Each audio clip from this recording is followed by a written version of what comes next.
Estamos en el domingo de Septuagésima. Lectura de la epístola del apóstol San Pablo a los Corintios.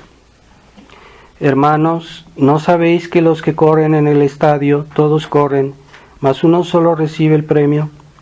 Corred de modo que lo alcancéis.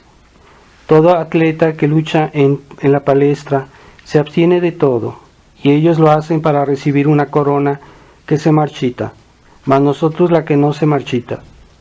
Yo, pues, corro no a la aventura, peleo no como quien azota el viento, sino castigo mi cuerpo y lo reduzco a servidumbre, no sea que habiendo predicado a otros, venga yo a ser reprobado.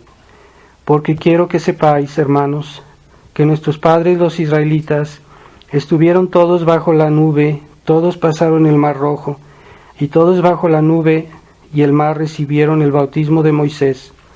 Todos comieron el mismo manjar celestial, todos bebieron la misma agua milagrosa, porque bebían de la piedra que místicamente los acompañaba, y esta piedra era Cristo. Sin embargo, en pocos de ellos se agradó el Señor. Continuación del Santo Evangelio según San Mateo.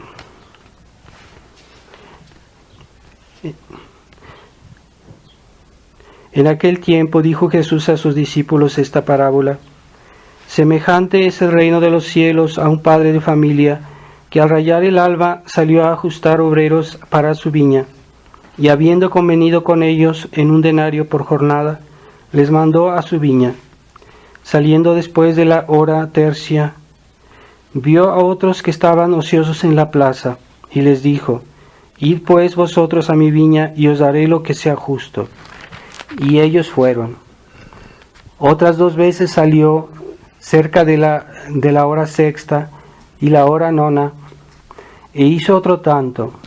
Salió por fin cerca de la hora 11, y vio a otros que estaban parados, y les dice: ¿Qué hacéis aquí todo el día ociosos? Respóndenle: es que nadie nos ha contratado. Díceles: id también vosotros a mi viña. Al ponerse el sol, dice el dueño de la viña a su mayordomo: llama a los obreros y págales el jornal, comenzando de los postreros a los primeros. Llegando pues los que habían ido cerca de las 5 de la tarde, recibieron cada cual su denario. Al llegar los primeros creyeron que les darían más, pero recibieron cada cual un denario. Y al recibirlo murmuraban del padre de familia diciendo: estos postreros no han hecho más que 1 hora, y los has igualado a nosotros, que hemos soportado el peso del día y del calor. Mas él respondiendo a uno de ellos dijo: amigo, en nada te agravio, ¿no ajustaste conmigo en un denario? Toma lo tuyo y vete. Yo quiero dar a este postrero tanto como a ti. ¿No puedo yo hacer de lo mío lo que quiero? ¿Has de ser tú envidioso porque yo soy generoso? Y así los últimos serán los primeros, y los primeros los últimos, porque muchos son los llamados, pero pocos los escogidos.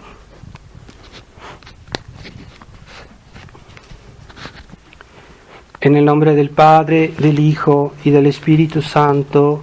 Amén. Ave María Purísima.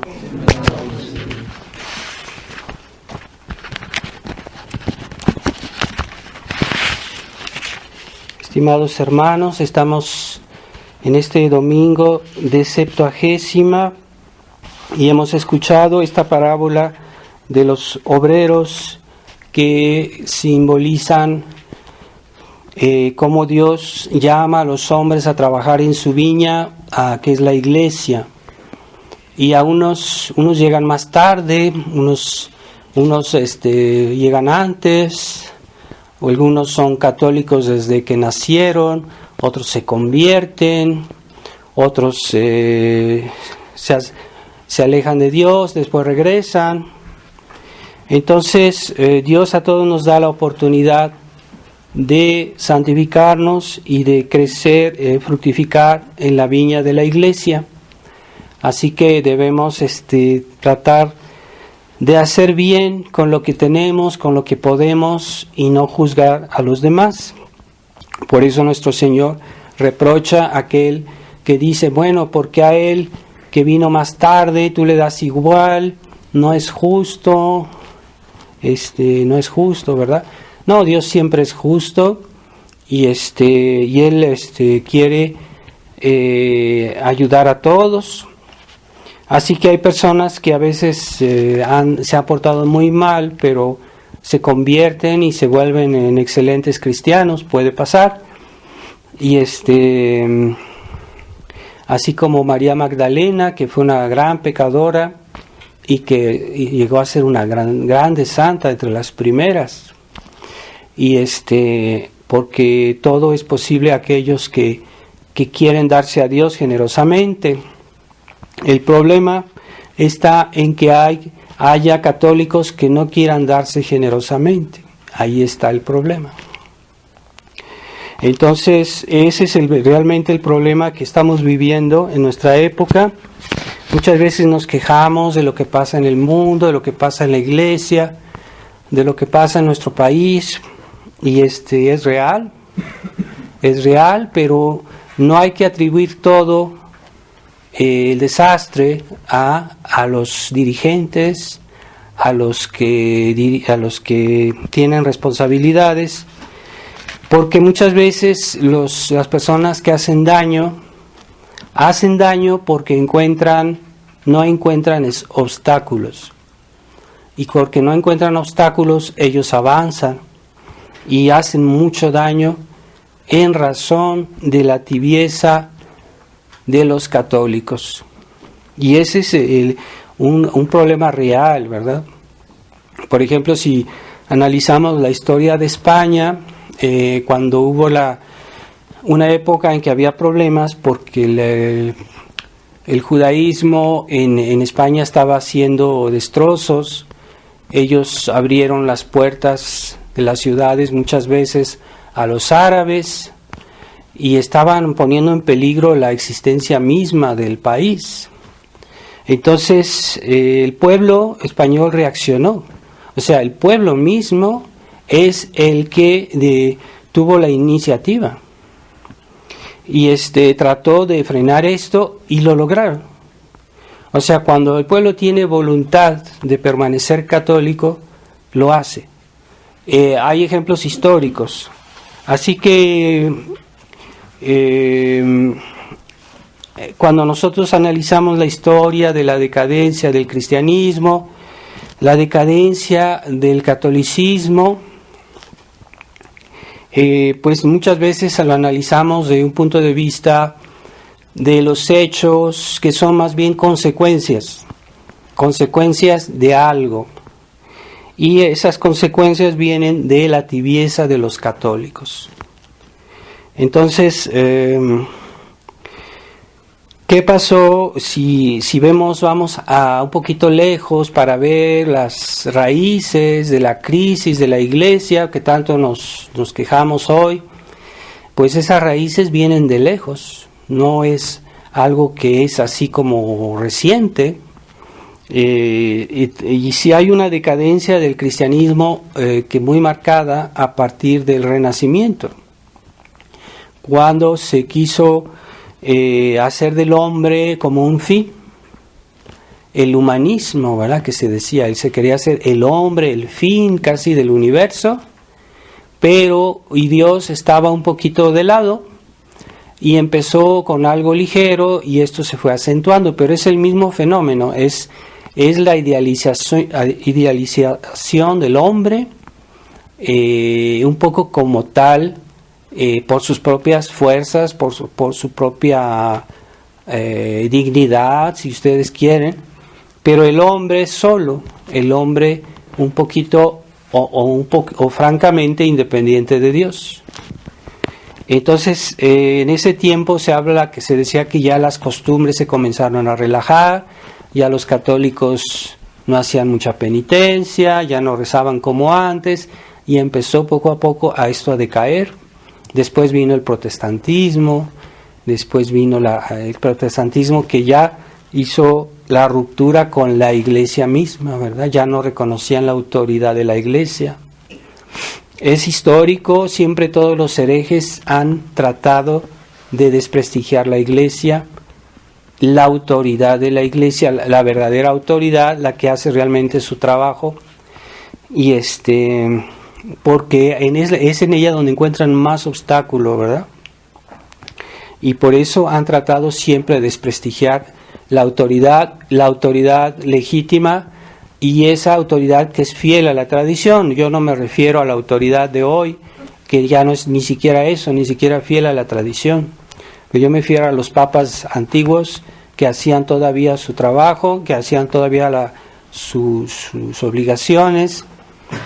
Y entonces siempre los herejes han tratado de destruir la autoridad de la iglesia, sobre todo cuando hay abusos, porque sí ha habido en la historia de la iglesia a algún papa, algún obispos o sacerdotes que han fallado, que han dado mal ejemplo.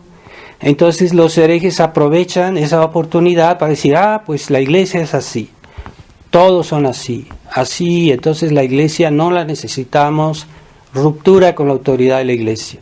Y eso es un error, ¿verdad?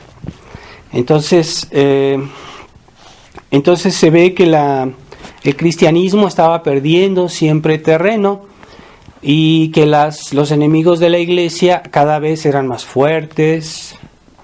Los papas hicieron encíclicas contra la masonería, contra el judaísmo, etcétera, y el problema comenzó entonces cuando los reyes o los hombres de Estado ya no querían escuchar a la iglesia.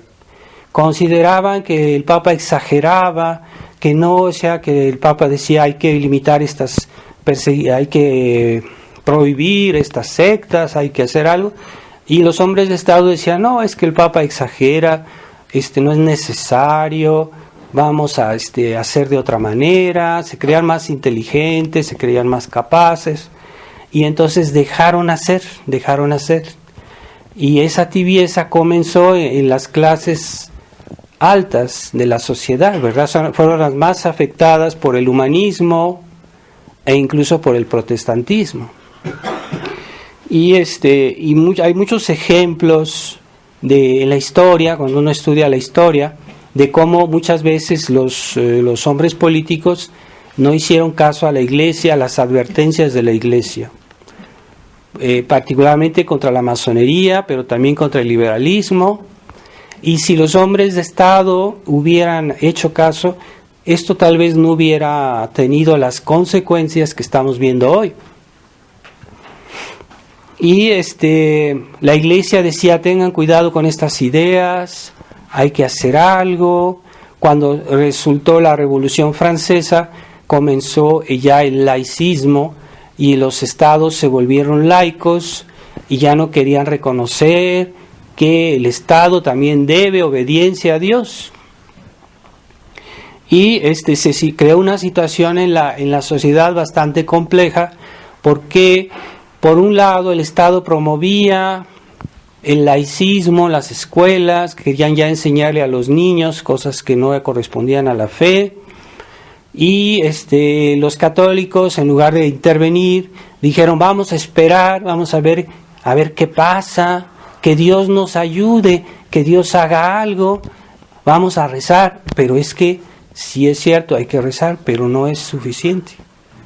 Los católicos deben actuar, y los católicos tienen la vocación no de dirigir a los sacerdotes, como muchos a veces quieren, pero tienen la vocación de dirigir la sociedad civil.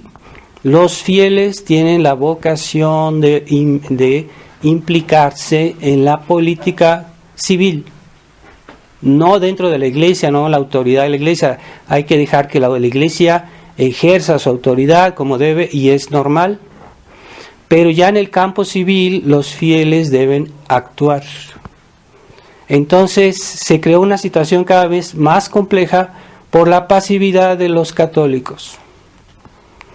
Entonces esa pasividad creó un fenómeno nuevo que se llama el catolicismo liberal, porque decían, bueno, pues es que Ya los liberales tienen el gobierno, tienen la educación, tienen esto, tienen aquello.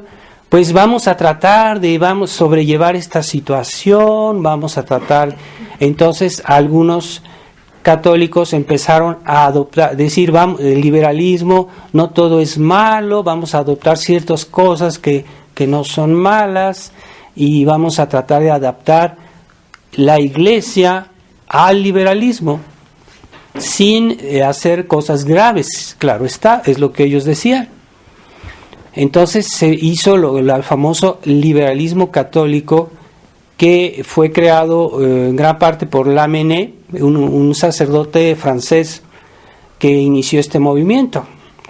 Entonces eso creó entre los mismos católicos una ruptura, una oposición, y a veces terrible, ¿no? Hubo en el siglo XIX grandes problemas entre católicos porque unos querían adaptar la iglesia al mundo moderno, diciendo, es que en el mundo moderno todo es malo, hay cosas buenas, entonces vamos a adaptarnos y vamos a ponernos de acuerdo, y en lugar de decir, no, es que el liberalismo es algo malo, hay que erradicarlo de la sociedad.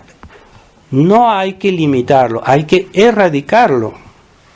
Entonces esa tibieza de los católicos creó una situación muy difícil en la iglesia, porque ya no había, digamos, el Estado liberal tenía poder y nadie lo discutía.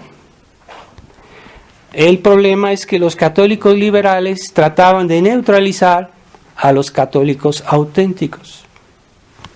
Finalmente ellos hicieron pasar esta situación en la iglesia. Este fenómeno no solo pasó en México, también primero pasó en Europa y después acá también, pero es el mismo.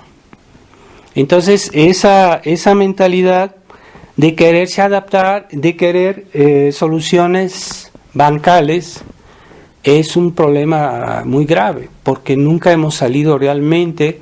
Esta crisis de la iglesia no es otra cosa que la prolongación de toda esta decadencia del cristianismo desde el periodo del humanismo. Pero hoy estamos llegando a los extremas consecuencias. Lo más grave, estamos viviéndolo hoy. Entonces, hay el problema de los católicos liberales, en el fondo es un problema de tibieza, de falta de generosidad, falta de interés, falta de ser consecuente en sus principios, en sus actos, ¿no? En su vida concreta, no nada más la teoría, nada más las buenas intenciones, los buenos deseos, no. Son las consecuencias prácticas, concretas. Es lo que es el fondo del problema del liberalismo católico, es la tibieza de los católicos. Y este liberalismo católico se hizo porque estaba en una sociedad que prácticamente todo estaba en manos del enemigo. Entonces, en lugar de combatir este estado de cosas, lo que hicieron es adaptarse. Y no hay que adaptarse, hay que combatir este estado de cosas. Hay que volver al orden cristiano. Y entonces esos católicos liberales hicieron una situación muy peligrosa. Entonces hoy es peor, porque hoy la invasión de las ideas modernas está en todos los ámbitos, de la comunicación, de la escuela, en las familias, en las amistades, en donde quiera que va uno respira ese ambiente. Entonces es más grave, es más difícil. La masonería en sus textos decía, queremos que vamos a crear al Papa una nueva generación de personas que el Papa no pueda ya actuar. Y esas personas, esos católicos, De ahí van a salir los nuevos sacerdotes, las nuevas vocaciones, van a entrar a la iglesia, van a formar nuevos sacerdotes con un nuevo espíritu, una nueva mentalidad, y ellos van a un día elegir un papa. Esos eran los planes de la masonería, que descubrió un papa y que hizo publicar por un intelectual que se llamaba Cretino Joly, y ese publicó un libro donde estaban esos planes que estaban en los carbonarios de Italia, los masones que les llamaban carbonarios, y realmente ese plan ha funcionado. Pero ¿por qué ha funcionado? Porque los católicos no han querido reaccionar, la tibieza de los católicos. Y aquellos que sinceramente se dicen católicos y que quieren hacer algo, pero no quieren hacer todo, que quieren hacer a mitad. Posiciones de comodidad, posiciones pues sí, para no hacer esfuerzos, no grandes sacrificios, no perder su comodidad, su bienestar. Entonces sí, un esfuerzo sí, pero no tanto, no todo, porque no, es que no hay que exagerar. Vamos a esperar a ver qué pasa, vamos a esperar que Dios haga algo, vamos a esperar que alguien haga algo, vamos a ver qué pasa. Bueno, esa mentalidad ha hecho que poco a poco el cristianismo se ha ido degradando. Y hay otro nuevo fenómeno, es que ese liberalismo católico, que era un liberalismo ideológico, era realmente en las ideas se trataba de adaptar la iglesia al mundo liberal, pues nació el espíritu liberal, que es un fenómeno un poco más difícil de discernir. Son aquellos católicos que son católicos sinceramente, pero que tienen una mentalidad, un estado de ánimo que es conciliante con este mundo liberal, conciliante. Entonces son de espíritu liberal. Y eso al punto que esto se puede dar incluso en la tradición. En aquellos que decimos, nosotros estamos defendiendo la iglesia, estamos defendiendo los principios, la tradición, y esa mentalidad que es conciliante con el mundo. Entonces ese espíritu liberal es más sutil, más difícil de identificar, y incluso se pudiera decir que no todos nosotros tenemos algo de eso. ¿Por qué? Porque nacimos en esta época, porque hemos vivido tal vez en la escuela, en el mundo, donde quiera está presente ese nuevo espíritu de mundo que hay hoy, y de alguna manera pues nosotros también estamos contaminados. No es posible caminar en un lodazal sin embarrarse de lodo. Pues este mundo se ha vuelto un lodazal por las malas ideas, por los malos ejemplos, todo lo que pasa, ¿verdad? Todo este ambiente corrupto. Entonces es más difícil, ¿verdad? Así que nosotros debemos ser vigilantes también con nosotros mismos, ¿verdad? ¿Por qué dije esto? ¿Por qué tomé esta decisión? ¿Por qué pospuse mi rosario antes que ir a ver una película? ¿O por qué no actué de esta manera cuando debía haberlo hecho? ¿Verdad? Esa humildad de ponerse en cuestión uno mismo y decir, bueno, es posible que me equivoque, es posible que yo esté contaminado de ese espíritu moderno, de esa mentalidad mundana de hoy. ¿Por qué no? Sí, claro, es normal, es casi inevitable, no vamos a pretender ser la Inmaculada Concepción, tampoco, ¿verdad? Como ciertos tradicionalistas que nunca se cuestionan, siempre son absolutos en lo que dicen y se equivocan, ¿no? Fácilmente. Entonces ese espíritu liberal, esa mentalidad de falsa caridad, de falsa piedad, ¿verdad? No hay que pensar mal, no hay que juzgar. Bueno, sí es cierto que no debemos juzgar al prójimo cuando no tenemos los elementos suficientes para decir que fulanito hizo un pecado, ¿no? Eso sí, pero a veces tenemos los elementos y sí hay que concluir. Por ejemplo, si vemos una persona que hace un crimen, no vamos a decir, yo no quiero juzgar mal, no voy a negarlo. A lo mejor tenía buena intención. No, es que esa es una falsa piedad, una falsa caridad. Dios nos pide ser buenos, pero no tontos. La tontería es un pecado, hay que saber eso. La tontería es un pecado. Ser tontos es pecado. Y yo sé que hay católicos que dicen, no, eso no es pecado. Es chistoso, es cómico, ¿verdad? Y si es una tontería, es pecado, porque va contra la razón. Y la razón Dios la hizo para que funcione bien. Entonces, el espíritu liberal es enemigo de los católicos que resisten, porque los considera duros, los considera intolerantes. Esas personas exageran. No, no te juntes con fulanito porque esa persona es un fanático.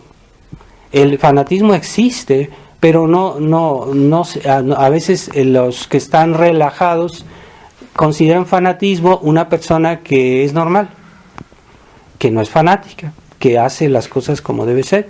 Lo consideran fanático. Si un católico reza, dicen, tú estás exagerando, tú no dejas ver a tus hijos la televisión, eres fanático,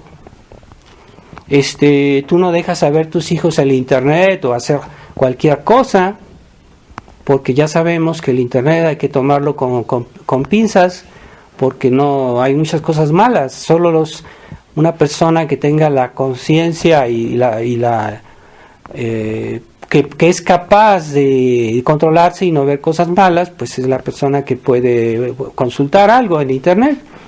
Pero hay personas que no son capaces y es mejor que no lo vean en internet, porque si no son capaces de controlarse, mejor que no lo vean.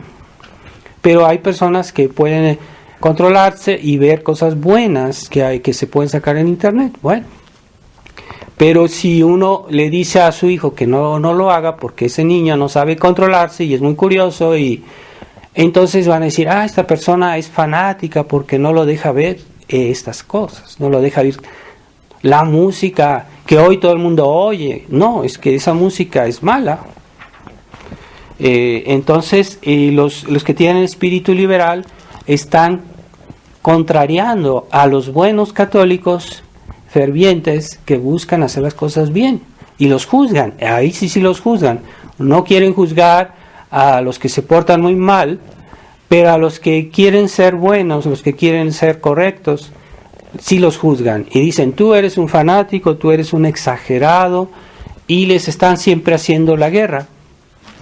Así que de una manera sutil o de una manera abierta, pero sí, los que tienen el espíritu liberal no les gustan los católicos fervientes, porque en el fondo el catolicismo liberal es una manera de tibieza, una forma de tibieza. Y curiosamente los liberales creen que tienen la misión, se sienten investidos de la misión de convertir a aquellos pobres que son fanáticos y están siempre detrás de ellos para convencerlos de que no hagan eso.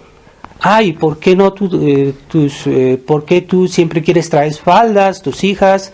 Está mal, no, y el mundo ha cambiado, hay que adaptarse.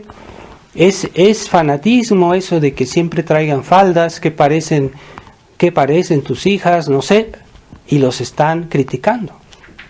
Ahí sí los tratan de convertir a su mentalidad. Entonces se puede decir en cierta manera que los católicos liberales son el brazo armado de nuestros enemigos dentro de la iglesia. Los católicos liberales son como un caballo de Troya dentro de la iglesia. Y en el siglo XIX hubo grandísimos problemas entre los católicos auténticos y los católicos liberales. Entonces hay que ser conscientes de que dentro de la iglesia hay este problema, porque podemos pensar, sí, los enemigos de la iglesia, los comunistas, otras religiones, etcétera, Y sí, es cierto que la iglesia tiene enemigos externos, pero también están los enemigos internos. Hasta nosotros mismos estamos divididos porque nuestro cuerpo tiene tentaciones, nuestro cuerpo tiene debilidades, nuestra misma persona no estamos seguros de nosotros mismos. Así que también dentro de la iglesia puede haber, como decía San Pablo, los falsos hermanos, ¿verdad? Los falsos hermanos. Así que como no son solo un obstáculo, son un lastre al catolicismo católico, a la tradición. Esos católicos que vienen, muchas veces son católicos, son personas que se han convertido a la tradición y que entran en la tradición, pero que no quieren abandonar todo el espíritu del mundo que traen. Que quieren, se convierten a mitad, por decirlo así, y no quieren abandonar todas sus malas costumbres que traían del mundo. Entonces son unos tradicionalistas especiales, y esos no se quedan ahí parados y quieren convencer a los demás tradicionalistas de que vivan una vida más moderna. Por decirlo así, quieren que el católico sea moderno. Entonces, y están ahí siempre haciendo su trabajo de debilitar la tradición. Entonces, yo no hablo de algunos católicos, algunos tradicionalistas que caen en el exceso, y sí los hay, pero no todos, que han querido llegar a conclusiones muy graves y que quieren hacer, que son realmente excesivos. Puede pasar, ¿verdad? Decir que ya no hay papa, es el sedevacantismo, o negar que decir no, ya Monseñor Lefebvre nos decía, los sacramentos en la iglesia moderna son dudosos, pero quiere decir que a veces pueden ser válidos y a veces sí, a veces no. Pero hay unos que dicen no, es que todos son inválidos y ya no. Entonces eso sí es excesivo, ¿no? Sacar esas conclusiones, decir que ya todos los sacramentos en la iglesia moderna son inválidos. No sabemos, son dudosos, pero no sabemos hasta qué punto. Será un día la iglesia misma que nos diga, cuando haya un día un buen papa, que nos diga qué es lo que debemos pensar. Pero ciertamente no debemos arriesgarnos a recibir sacramentos dudosos, porque ya hay muchos sacerdotes que ya perdieron la fe en la Eucaristía y que no consagran. Entonces uno no debe recibir sacramentos dudosos, debe recibir sacramentos seguros. ¿Qué tal si yo me confieso y esa confesión no me vale? No estoy perdonado. Cuidado, ¿verdad? O una extremaunción, etcétera, ¿verdad? Lo más peligroso es que pueda hacer que sacerdotes que no están ordenados válidamente, todos sus sacramentos no tienen valor.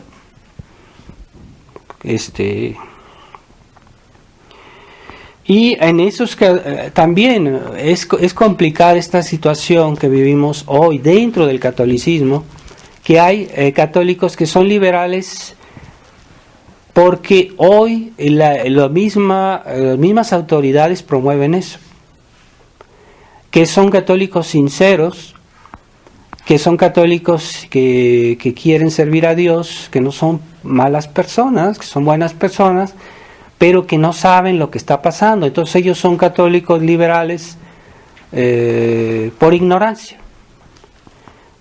Pues se podría decir que son unos católicos, son liberales pasivamente, ¿no? Pero hay otros que son liberales activos, es decir, que están súper convencidos que esa mentalidad liberal es la buena, y no solo lo piensan por ignorancia, sino que están convencidos y lo promueven y combaten a todo aquello que se mueve en el sentido de la tradición. Esos de espíritu liberal activo son los realmente peligrosos. Pero hay católicos que están en la iglesia oficial y que no saben, y son personas que todavía dicen tal vez su rosario, que tal vez sí tienen fe, pero su fe está como desorientada, no saben ni qué pensar. y son gente buena, pero son liberales porque no saben, siguen el concilio porque no saben, ¿verdad? Entonces, hay que tener más consideración por ese tipo de católicos, ¿verdad? Y hay que tratar de guiarlos y enseñarles y explicarles, ¿verdad? Mientras que a los católicos liberales activos, a esos hay que combatirlos, hay que incluso desprestigiarlos. ¿Por qué? Porque están haciendo daño y están convencidos de que su mentalidad es la buena.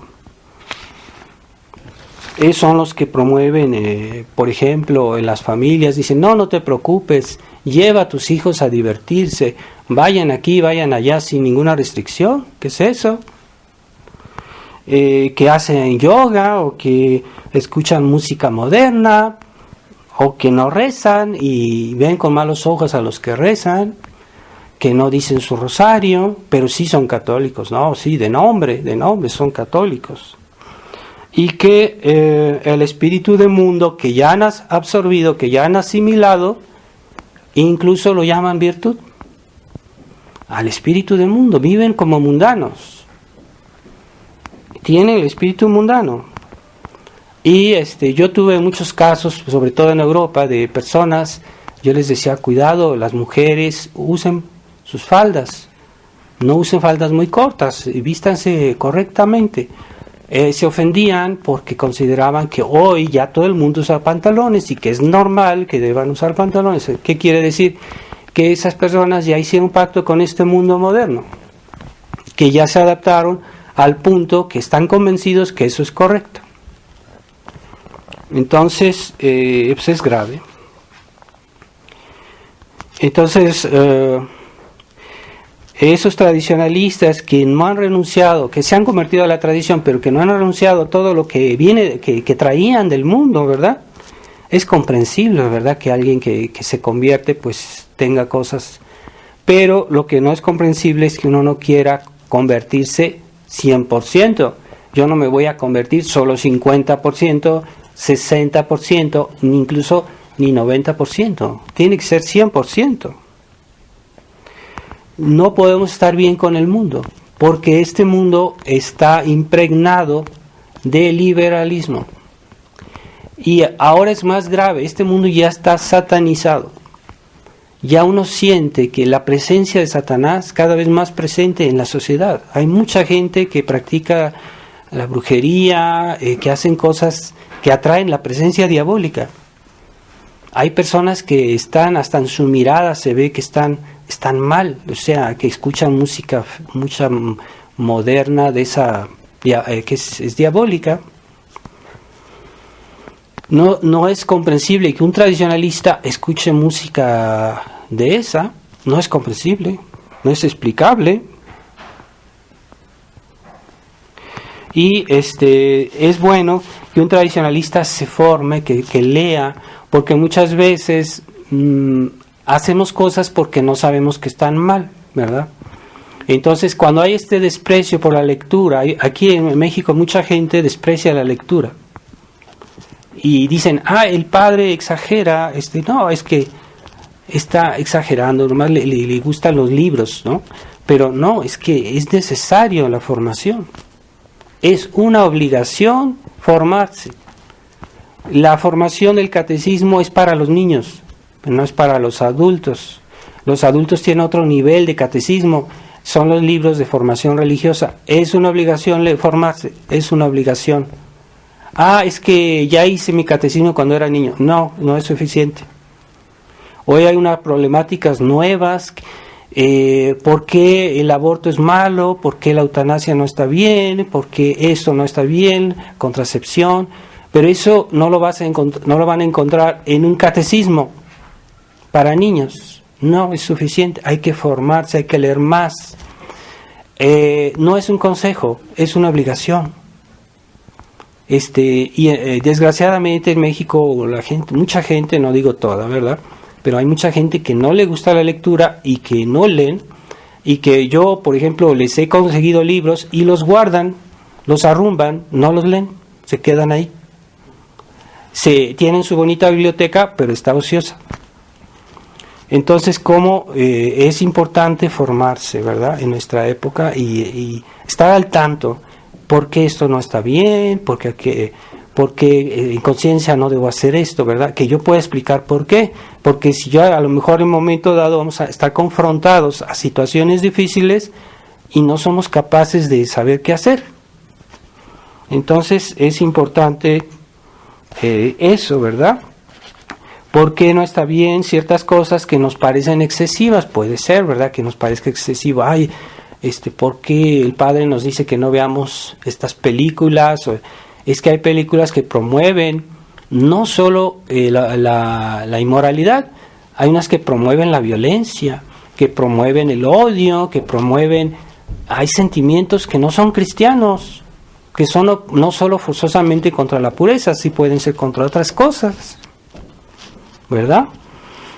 El Papa Pío XII decía que hay películas que son nocivas, aunque sean en todo correctas, pero por el solo hecho de no hacer ninguna referencia a Dios, ya son nocivas, son dañinas esas películas, sobre todo para los niños. Entonces, el Padre está exagerando. No, esto lo dijo un Papa, lo dijo un buen Papa, el Papa Pío XII. Una película en la cual todo está bien, pero no se hace ninguna referencia a Dios, es nociva.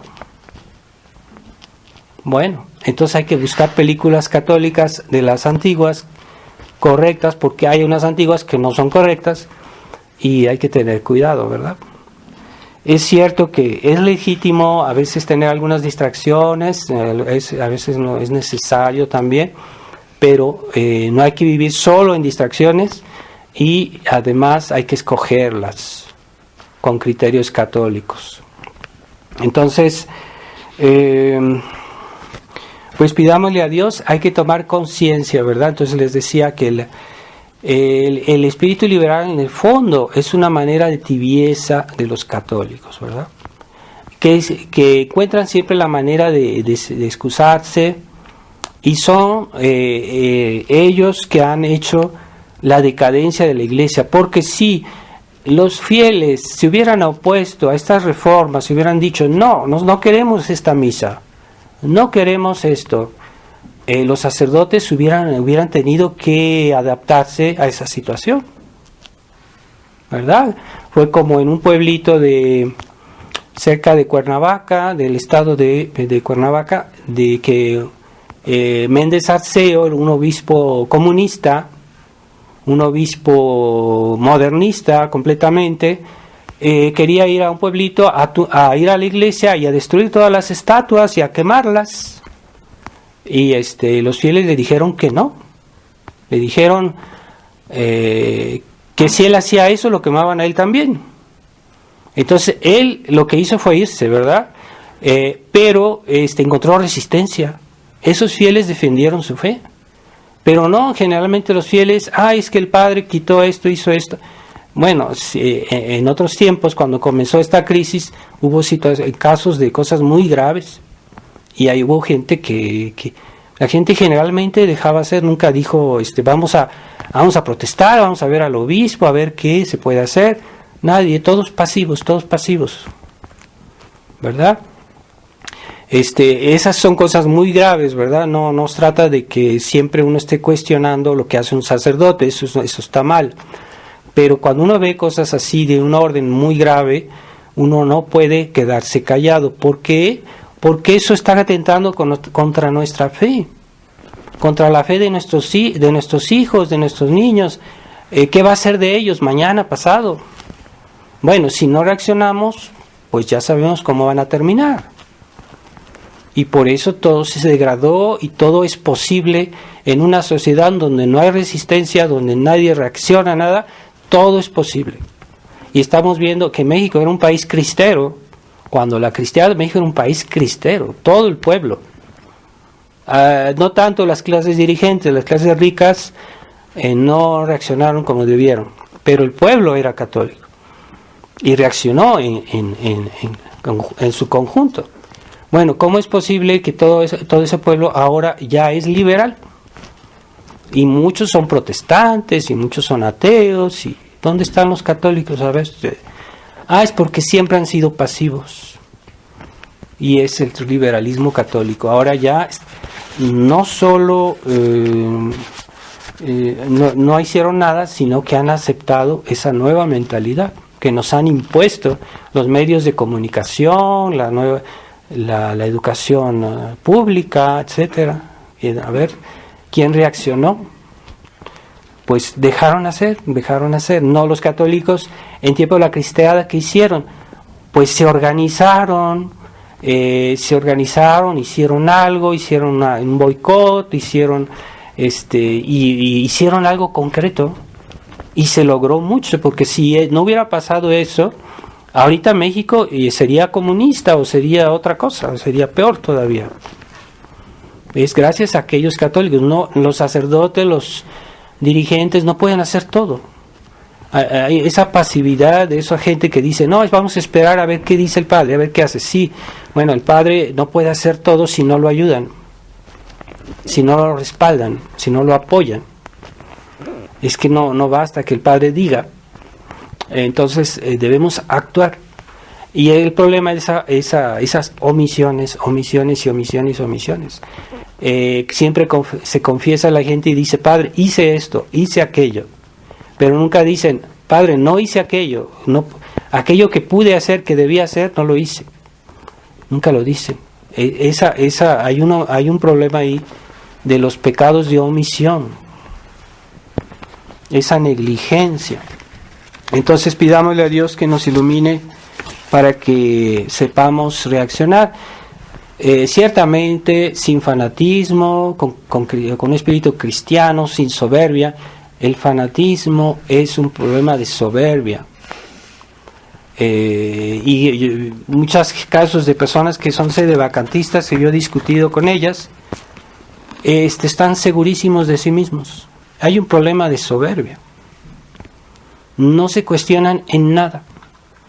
Un señor que pasé como 4 horas hablando con él, en nada de lo que él dijo se cuestionó, nada. Todo lo que él decía era absoluto.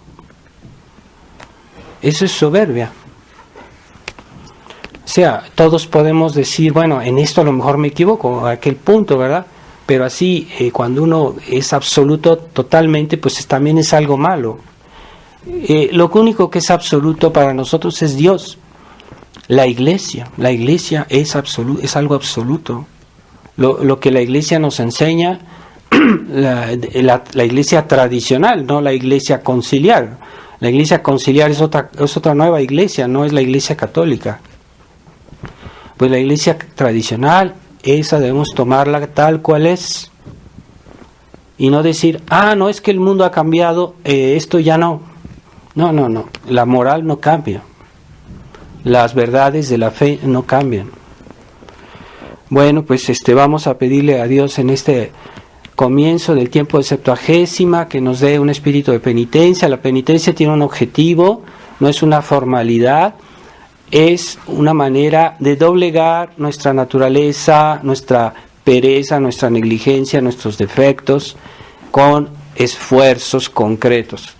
Puede ser penitencia física, pero también puede ser penitencia moral, tener paciencia con las personas, hacer bien nuestras obligaciones. Hay personas que tienen una vida muy dura, que duermen hasta muy poco, porque tienen mucho que hacer, pero no pueden evitarlo por necesidad. Entonces esas personas pues están haciendo penitencia, pero no hay que olvidar de ofrecer eso a Dios y decirle, Dios mío, yo hago mi deber, hago mis obligaciones, quiero hacerlos bien, te los ofrezco por la conversión a los pecadores, por mi propia conversión, por mi familia, por los que necesiten. Y eso es una penitencia que agrada a Dios. O sea, hacer nuestro deber en un espíritu cristiano, no a estar peleando con la gente, etcétera, o haciendo cosas que no están bien, hacerlo bien. Y entonces es penitencia, verdadera penitencia, ¿verdad? Hacerlo bien, nuestros deberes. Vamos a pedirle a Nuestra Señora, la Virgen María, que nos apoye, que nos proteja, que nos guíe ella no tiene nada de espíritu liberal. Hay que pedirle a ella que nos libere. Si algo tenemos, que nos libere, porque es normal que de alguna manera estemos contaminados por esta mentalidad moderna que destruye todo. Entonces vamos a pedir a la Virgen por nuestras almas, porque nos dé fervor, energía en el cumplimiento de nuestra fe y de nuestros deberes, y que seamos también para los demás ayuda para su salvación. Ave María Purísima, siempre y cuando